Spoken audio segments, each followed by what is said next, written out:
हम अपने सपनों के अरमान को छू लेंगे। हम अपने सपनों के अरमान को छू लेंगे।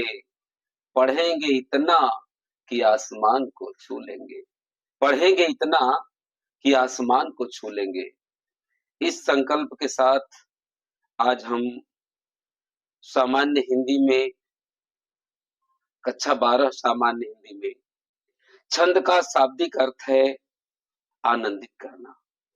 आनंदित करना, आह्लादित करना। परिभाषा अक्षर, अक्षरों की संख्या एवं क्रम, मात्रा तथा यति गति आदि से विशिष्ट नियमों से नियोजित रचना छंद कहलाती है। विशिष्ट नियमों से नियोजित रचना छंद कहलाती है। अर्थात छंद उस काव्य रचना को कहते हैं जहां एक निश्चित वर्ण, मात्रा, गति, यति, लय, तुक, क्रम, यति, गति आदि से युक्त रचना को हम छंद कहते हैं। मात्रिक छंद जो कि मात्राओं की गणना होती है, वर्णिक छंद जिसमें वर्णों की गणना होती है, और एक होता है मुक्त छंद। मुक्त छंद मात्रिक एवं वर्णिक गणनाओं से अलग एक बंधन मुक्त रचना है, छंद के बंधन से मुक्त। आते हैं मात्रिक छंद के भेद पर। मात्रिक छंद में पहला छंद है चौपाई छंद, जो कि परीक्षा के लिए बहुत ही महत्वपूर्ण छंद है। चौपाई छंद यह सममात्रिक छंद है। इसमें 4 चरण होते हैं। इसके प्रत्येक चरण में 16-16 मात्राएं होती हैं। अंत में 2 गुरु या तो 2 लघु। पहले तथा दूसरे चरण के अंत में तुक समान होते हैं।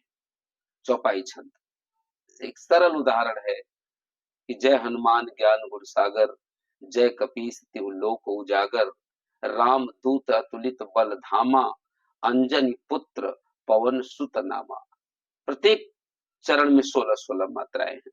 उदाहरण के प्रत्येक चरण में 16 मात्राएं हैं, इसलिए इसमें चौपाई छंद है। दूसरा मात्रिक छंद है दोहा छंद। यह अर्ध सम मात्रिक छंद है। यह अर्ध सम मात्रिक छंद है। इसके प्रथम एवं तृतीय चरण में 13-13 मात्राएं और द्वितीय तथा चतुर्थ चरण में 11 मात्राएं होती हैं। पहले और तीसरे में 13 मात्राएं और दूसरे तथा चौथे में 11 मात्राएं।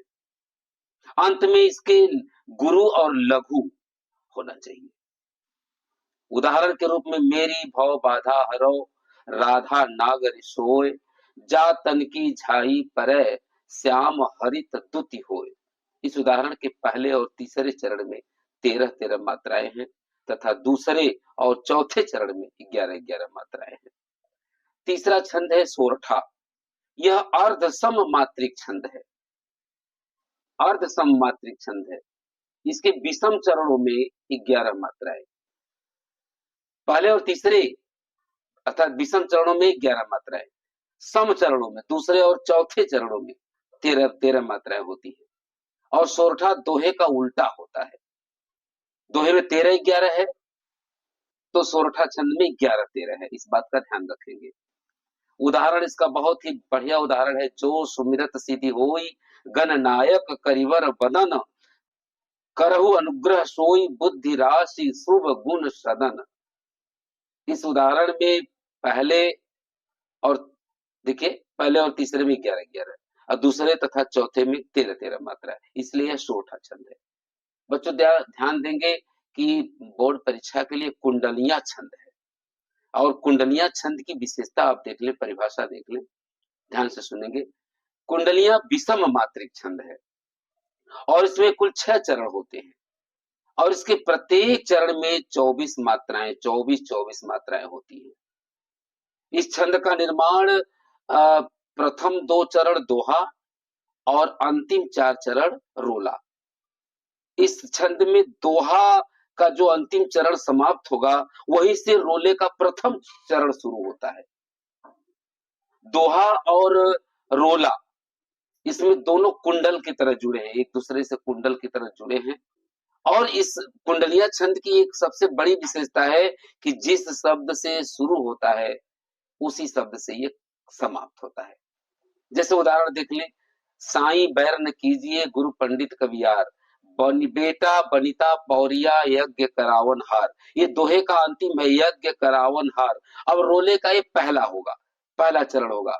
यज्ञ करावन हार राज मंत्री जो होई, विप्र पड़ोसी वैद्य आपको तपे रसोई।